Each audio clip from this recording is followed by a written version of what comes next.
Bom, pessoal, nós vamos passar agora a estudar o recurso de apelação. Antes, nós, como sempre, vamos recordar alguns institutos do direito processual penal no que tange ao recurso de apelação e, em seguida, trataremos da peça em si, da elaboração da peça em si, tá?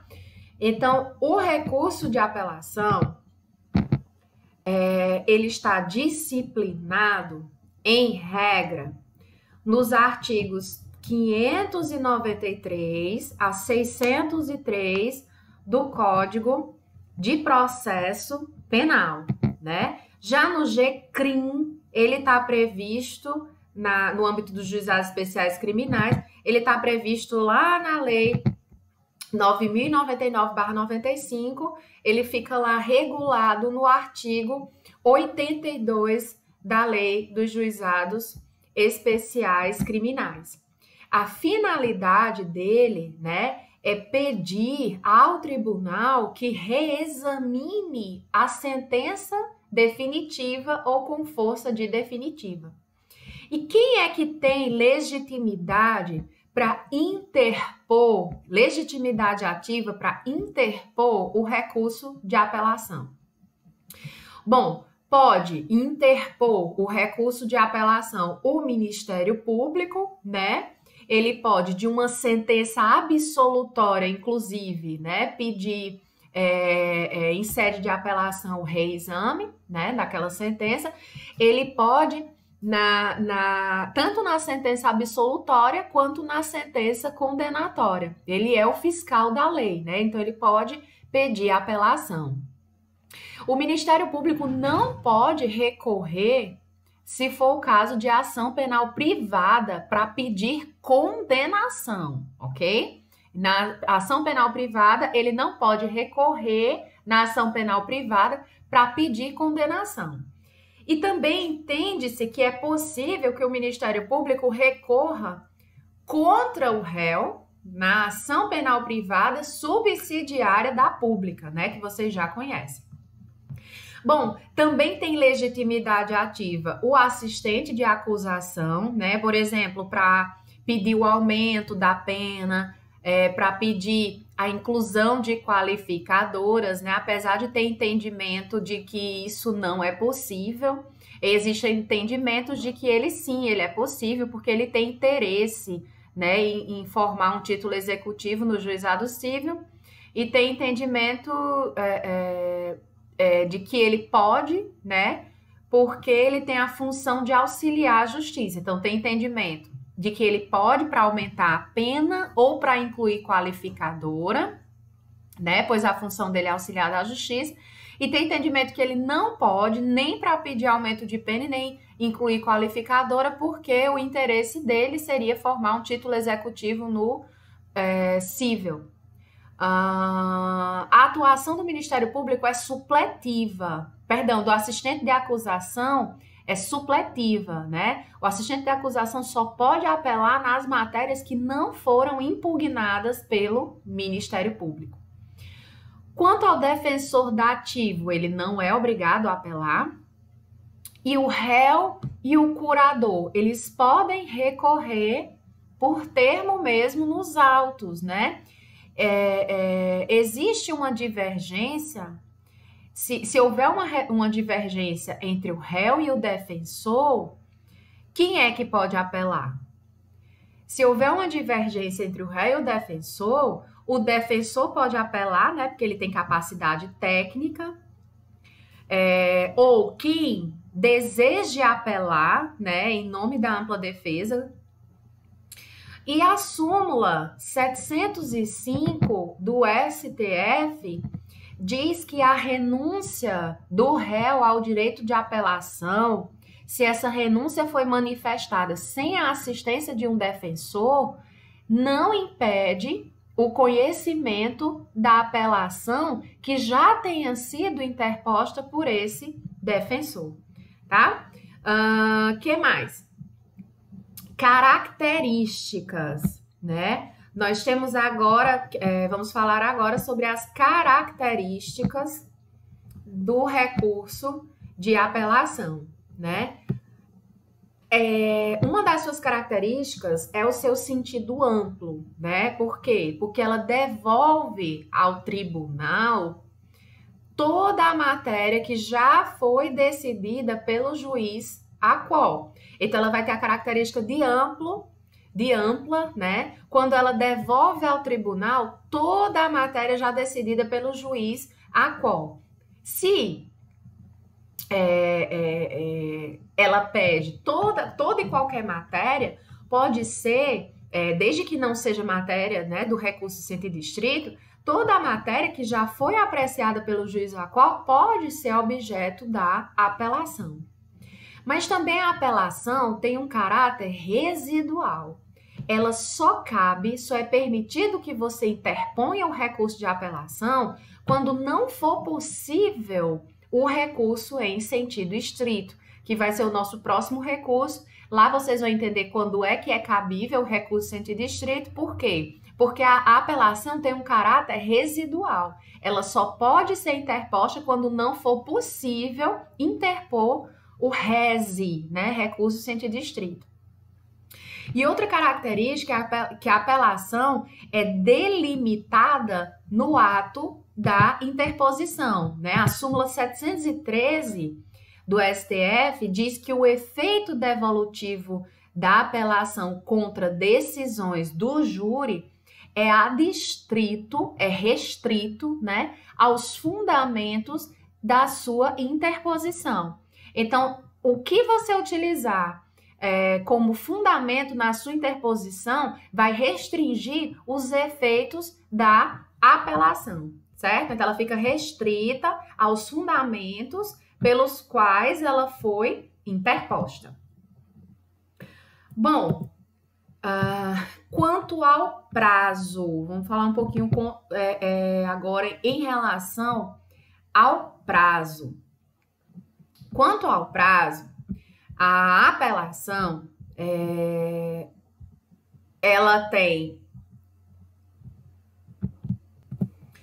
o prazo de 5 dias para apresentar a interposição, né? A petição de interposição tem o prazo de 5 dias. Vocês vão ver como é essa petição de interposição já, né? Petição de interposição é quando você manifesta ali nos autos o seu desejo de recorrer daquela decisão por meio do recurso de apelação. Tem 5 dias para isso, né? Agora, se for no GCRIM, Juizados Especiais Criminais, a interposição é junto com as razões, né? A interposição tem um prazo de 10 dias, tá? Quando é que começa o meu prazo? Começa do momento da intimação da sentença, né? Sentença da qual eu desejo recorrer. Se tivermos uma citação por edital, o prazo começa a contar, né? Que não casos, o prazo vai começar a contar do fim do prazo do edital, né? 60 dias. Se a pena aplicada for menor de que 1 ano, ou 90 dias, se a pena for igual ou superior a 1 ano. Então, deve feita a citação, né, para começar o cumprimento da pena, aí o prazo começa a contar do fim do prazo do edital. 60 dias, se a pena aplicada for menor do que 1 ano, 90 dias, se a pena for igual ou superior a 1 ano. No caso do júri, o prazo, né, a publicação ocorre na própria sessão de julgamento, então as partes já saem intimadas. No caso do assistente de acusação, existem 2 posicionamentos. Tem uma corrente que diz que o prazo varia conforme o assistente esteja ou não habilitado nos autos. Se ele está habilitado nos autos, ele tem 5 dias. Se ele não está habilitado, ele tem 15 dias quando terminar, após o término do prazo do Ministério Público. E tem outra corrente que diz que o prazo do assistente de acusação é sempre de 15 dias. Não temos unanimidade, né? Então, o juiz, no seu despacho, vai determinar qual será o prazo. Bom, razões, né? As razões da apelação. Se for crime, as razões da apelação, ou seja, toda a parte argumentativa, fática e jurídica daquele seu recurso, ou seja, as suas razões da apelação. Interposição é a sua você demonstrar a sua intenção de recorrer, né? E aí você tem um prazo de 8 dias para apresentar as razões. Pessoal, cuidado, porque esse prazo de 8 dias não é após o término daquele prazo de 5 dias, não, tá? Deixa eu pegar aqui o marca-texto para ver se fica melhor de explicar isso aqui. Ó, a interposição, via de regra, a gente tem um prazo de 5 dias, né? Salvo no GCRIM, que é de 10 dias. As razões, quando é crime, são 8 dias, né? Se é contravenção, 3 dias.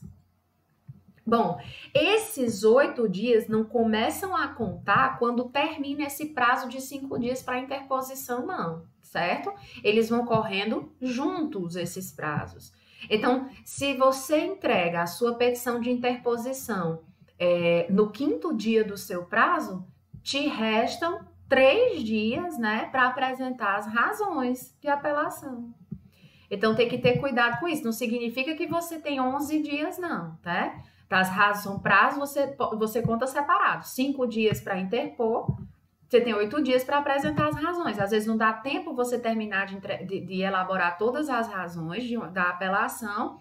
E aí, o que é que você faz? Você apresenta a petição de interposição e aí você tem, no 5º dia, até o 5º dia, você pode apresentar no primeiro? Pode apresentar no segundo? Pode. Você tem um prazo de até 5 dias para apresentar a interposição. E um prazo de até 8 dias para apresentar as razões. Posso apresentar tudo junto, professora? Pode, tá?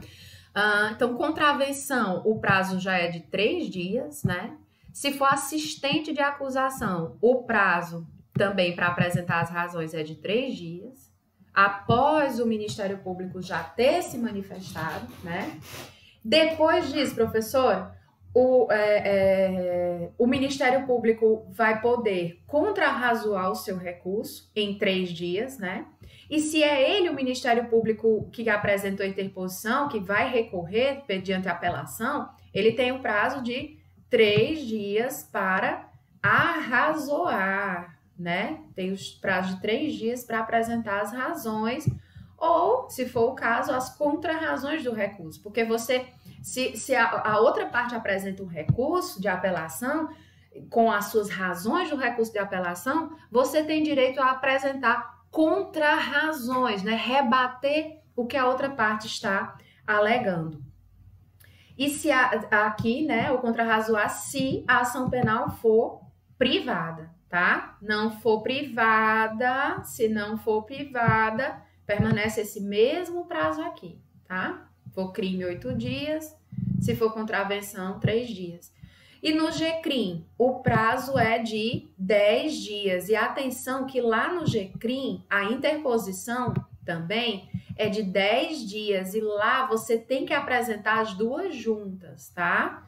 Você tem que apresentar as duas juntas. Então, o prazo corre junto, diferente daqui. Você tem 5 dias, pode apresentar a interposição e depois você tem...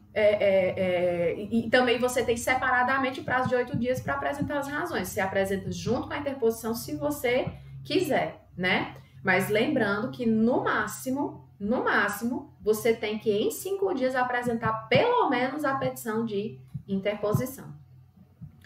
O prazo é comum, tá? Quando forem dois ou mais apelantes e apelados, o prazo é comum, né? Para o defensor público, o prazo é em dobro, né? E quem mais, professora? Quem é que julga o meu recurso de apelação? Quem é que julga o recurso de apelação? O tribunal, né? Agora, se for no âmbito dos juizados especiais criminais, como vocês sabem, não é o tribunal que julga, é uma turma recursal, né? De 1º grau, 3 juízes de 1º grau. É uma chamada turma recursal, não é um tribunal. Então, como é que acontece, professora? O processamento dela, né? Vai vir primeiro a petição de interposição, né? Geralmente vem por meio de petição nos autos. Aí, o apelante, né? O apelante é intimado para oferecer as suas razões, né?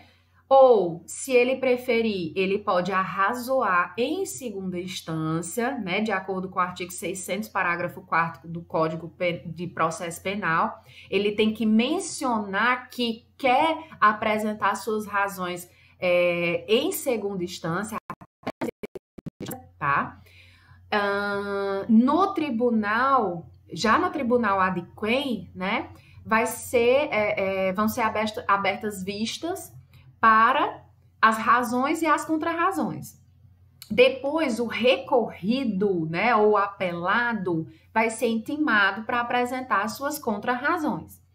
E aí vai ser feito, como vocês já conhecem de processo penal, o chamado juízo de admissibilidade, né? Por quem, professora? Pelo juiz aquó, o juiz que proferiu aquela sentença, aquela decisão da qual você está recorrendo, né? Ele vai fazer o juízo de admissibilidade. Ele vai admitir ou não o recurso, né?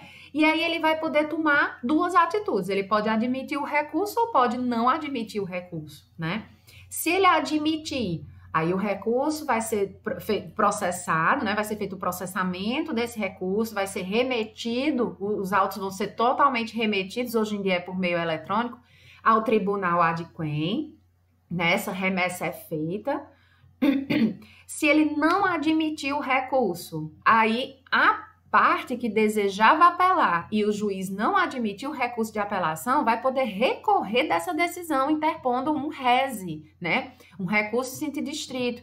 Então, da decisão do juiz aquó que não admite o recurso de apelação, cabe o recurso em sentido estrito, tá? Tá lá no 581, inciso 15 do Código de Processo Penal.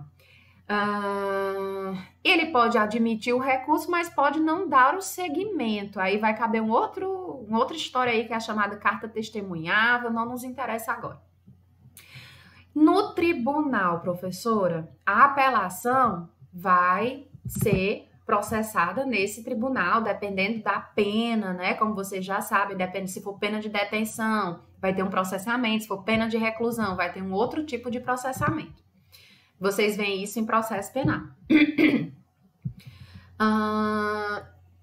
As normas, né, sobre esse processamento, o procedimento da apelação, elas são estabelecidas no regimento interno de cada tribunal, né?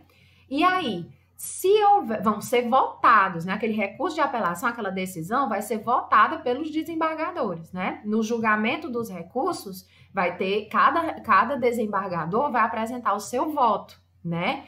Se houver empate nesses votos, né, do julgamento dos recursos, aí o presidente dará o chamado voto de desempate, né? Se ele já proferiu o seu voto, vai prevalecer, em caso de empate, a decisão mais favorável ao réu. Empate de votos no julgamento dos recursos, tá? Bom, que mais? Cabimento, professora. Quando é que cabe o recurso de apelação? Quando é que eu posso apresentar o recurso de apelação?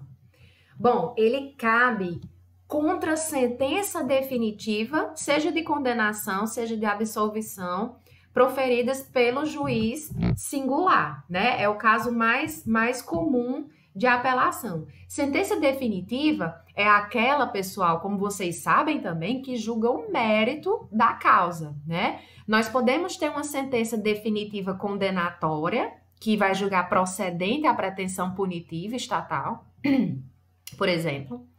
Nós temos a sentença definitiva absolutória, que é aquela que julga improcedente a pretensão punitiva, e aí pode ser uma sentença definitiva absolutória própria, né? Quando apenas absolve o réu, ou imprópria, quando ela absolve, mas impõe medida de segurança, né? Eu coloquei para vocês terem cuidado, uma atenção ao artigo 416, que diz que contra essa sentença de impronúncia ou até mesmo de absolvição sumária, o recurso que cabe é a apelação, certo? E se for, né, causa de extinção de punibilidade, vai caber o recurso em sentido estrito, que é o próximo recurso que nós vamos estudar. É só para que vocês não pensem que aí seria o caso de apelação. Que mais? Cabe também a apelação das decisões definitivas ou com força de definitivas proferidas por um juiz singular nos casos não previstos no capítulo que rege o recurso em sentido estrito, né? A sentença com força de definitiva, ela é aquela que julga o mérito sem condenar ou absolver, certo? E nos casos, sejam decisões definitivas ou com forças de definitivas, se elas forem proferidas por um juiz singular, nos casos que não estão previstos no capítulo que rege o rese, que é o recurso em sentido estrito, significa que cabe apelação. Nós já vimos que ela tem um caráter supletivo, subsidiário, né? Quando não cabe em relação ao rese, né? Não é nem subsidiário, é supletivo. Decisões do tribunal do júri quando ocorrer nulidade posterior à pronúncia. Ocorrendo nulidade posterior à pronúncia, o que é que acontece? Se o tribunal der provimento, né, a essa nulidade posterior à pronúncia, se o tribunal der provimento, ele vai anular o julgamento e vai determinar um novo julgamento. Agora, se ocorrer nulidade, né, se ocorrer, quando ocorre nulidade posterior à pronúncia, se houver essa anulação, vai ter um novo, né, como vocês já sabem, vai ter um novo julgamento, como eu já falei. As nulidades absolutas, né, ou absolutórias, elas podem ser alegadas a qualquer momento. Já as nulidades relativas, elas só podem ser alegadas em momento próprio previsto em lei, né? Por exemplo, se tem uma nulidade durante a instrução criminal, ela tem que ser alegada nas alegações finais, né, nos memoriais que nós já aprendemos. Se essa nulidade aparecer, ocorrer após a pronúncia, no júri, né, após a pronúncia do réu, assim que tiver o anúncio do julgamento e o pregão das partes, você já deve arguir aquela nulidade, né? E se a nulidade acontecer no plenário do júri, logo que ocorrer a nulidade, pede a palavra pela ordem e vai arguir aquela nulidade.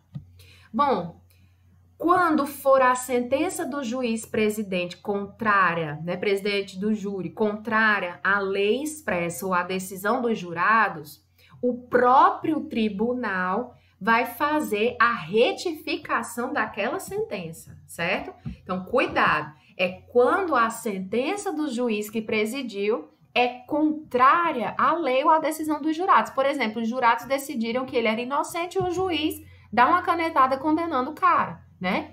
Então, é um exemplo. O próprio tribunal vai fazer essa retificação. Quando houver um erro ou injustiça no tocante à aplicação da pena ou da medida de segurança, né? Aí eu vi uma falha, né? O erro é uma falha, aplicar a pena ou medida de segurança de maneira incorreta, né? Ou uma injustiça, seria aplicar uma sanção sem moderação. E aí o tribunal, quando ele dá provimento ao recurso, ele vai retificar a aplicação dessa pena ou dessa medida de segurança, né? Outra possibilidade é quando a decisão dos jurados for manifestamente contrária, a decisão dos jurados for manifestamente contrária à prova dos autos, né?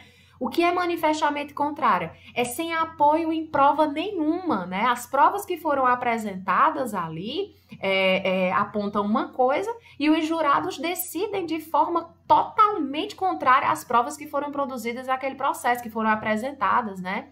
Então, se o tribunal concordar com o recurso, ele vai mandar que seja feito um novo júri, né? Então, o que mais? Vamos lá. Vamos passar agora a falar sobre as espécies, os efeitos da A apelação. Bom, efeitos da apelação. Nós temos o efeito devolutivo, né, que devolve a matéria, devolve para reexame dos tribunais uma matéria que já foi decidida, por isso que a gente diz que é o efeito devolutivo, né? Ele vai devolver para o tribunal toda a matéria que já foi decidida pelo juízo à quo, e aí vai caber a quem está recorrendo, a quem está apelando, ou chamado recorrente, né, delimitar na interposição, na petição de interposição, o limite do que ele está impugnando, né, sob pena de a apelação ser considerada plena. Se ele não limitar, significa que ele está apelando de tudo, né. Tem também o efeito suspensivo, né, a sentença absolutória. Da sentença absolutória não tem efeito suspensivo, né?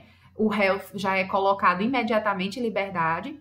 Agora, se está se recorrendo de uma sentença condenatória, a apelação que está pedindo, por exemplo, o reexame dessa sentença que condenou o réu, você é advogado, seu cliente foi condenado. Você apresenta um recurso de apelação, essa apelação vai ter um efeito suspensivo. Agora, se o teu cliente está solto, porque a sentença foi absolutória e o Ministério Público apresenta o recurso de apelação, esse recurso de apelação não tem efeito suspensivo. Por quê? Porque está se recorrendo, apelando de uma sentença absolutória. A apelação de sentença absolutória não tem efeito suspensivo. A apelação de sentença condenatória tem efeito suspensivo, né? Ele não vai começar a cumprir a pena, não. Ele vai apelar e vai esperar a decisão em liberdade, né? E tem também o efeito extensivo. Quando o corréu, por exemplo, tem mais de um réu, se um corréu apelar, essa apelação pode beneficiar todos os demais corréus, né? Desde que, obviamente, esse recurso não esteja fundado em circunstâncias pessoais, né? Bom, outra coisa importante ainda que eu gostaria de mencionar para vocês é que em segunda instância, pode ocorrer a emendatio libelli, né? Mas não pode ocorrer a mutatio libelli. Vejam a súmula 453 do STF. Não pode a mutatio libelli. O que pode acontecer em segunda instância é a emendatio libelli. Bom, o Ministério Público, uma vez que ele apresente o recurso de apelação, ele não pode desistir, né? Ele não pode desistir do recurso de apelação. Vigora a regra da indisponibilidade. Já a defesa pode desistir, né? E aí vai ter a chamada extinção anormal do recurso. Se não forem apresentadas as razões ou contra-razões de defesa, o juiz vai nomear ou substituir ou constituir o defensor, né, para aquela pessoa. Se não forem apresentadas as razões de acusação, entende-se que houve a desistência tácita, né, que viola a regra da indisponibilidade que eu acabei de falar, né, viola o 576 do Código de Processo Penal. E se não for apresentada as contra-razões de acusação, o juiz vai dar vista aos autos ao substituto legal, né, ou manda de ofício para o procurador-geral. Bom, vamos falar agora da parte prática, né? Recordamos a parte teórica, institutos que vocês estudam em processo penal, e vamos agora falar sobre o esquema da peça. Vamos aprender como é que faz a peça. Bom, a petição de interposição, a peça de apelações, ela tem duas peças, digamos assim, né? A apelação, ela tem duas, digamos assim, subpeças, né? Nós temos a petição de interposição, né? A petição de interposição, ela é endereçada se for um crime doloso contra a vida, ao presidente do tribunal do júri, ao juiz que presidiu o tribunal do júri, né? Se não for crime doloso contra a vida e for matéria federal, você vai ao juiz da vara, ao juiz federal da vara criminal. Se não for crime doloso contra a vida e for matéria estadual, ao juiz de direito, né, da vara criminal. E se for no GCRIM, o juiz do juizado especial criminal. Bom, então a petição de interposição é endereçada ao juízo ao juízo que proferiu a sentença da qual você quer recorrer, a sentença ou a decisão da qual você quer recorrer, né? Lembrando, só uma coisa, que nos juizados especiais, nos juizados especiais criminais, da decisão que rejeita a denúncia, cabe apelação, né? Se for no juízo comum, nós temos o RESE, recurso em sentido estrito da decisão do juiz que rejeitar a denúncia, né? Se for no GCRIM, apelação, o Ministério Público entra com apelação. Bom, depois do endereçamento, né, ao juiz que proferiu a sentença, a decisão da qual você está recorrendo, você vai para o preâmbulo, né? Então, tem que colocar o nome da pessoa, né? Mas não precisa qualificar, não é peça inicial, ele já tem os dados do apelante. Então, você coloca o nome, diz que já é qualificado nos autos do processo, né? Coloca a capacidade postulatória, né? Vem por meio do seu advogado, fala do inconformismo. Como assim? Estou inconformado? Não. Vai dizer, não satisfeito, né, com a respeitável sentença de folhas tais, né? Nos termos do artigo, então você vai colocar a fundamentação legal, coloca o nome da peça, né? Você diz que quer que seja remetido ao tribunal, né? Para que seja remetido ao tribunal, analisado pelo tribunal, de acordo com as razões de apelação, né? Então, você, na parte final, vai pedir que termos em que requerendo seja ordenado o processamento do presente recurso, pede deferimento. Aí coloca a data, coloca advogado 3 pontinhos, OAB 3 pontinhos. Finalizou a primeira petição. Essa é a petição de interposição. Simples, bem simples. Depois, né, você vai para as razões. Você vai colocar o nome da peça, razões de apelação, né? Depois você vai colocar os dados de identificação. Você vai colocar apelante, fulano de tal, né, o nome. Apelado, alguns colocam Justiça Pública, alguns colocam Ministério Público, enfim. O número do processo de origem. Professora, a questão não me deu, não tem nada. Coloca número do processo, 3 pontinhos, né? O juízo de origem, né, da vara, da tal vara criminal da comarca de... Então, coloca. Faz a saudação, pessoal. Se é para um tribunal federal, você coloca egrégio tribunal, colenda turma, eméritos julgadores ou douta procuradoria da República, né? São exemplos. Se for estadual, egrégio tribunal ou colenda câmara ou eméritos julgadores ou douta procuradoria de justiça. Se for GCRIM, o correto é você se referir a eles como douta turma recursal, né? Por exemplo, não coloca desembargadores, eles não são desembargadores, tá? Dos fatos, você vai narrar quais foram os fatos, a infração penal cometida, não inventa dados e diz em que ponto está o andamento processual até aquele momento.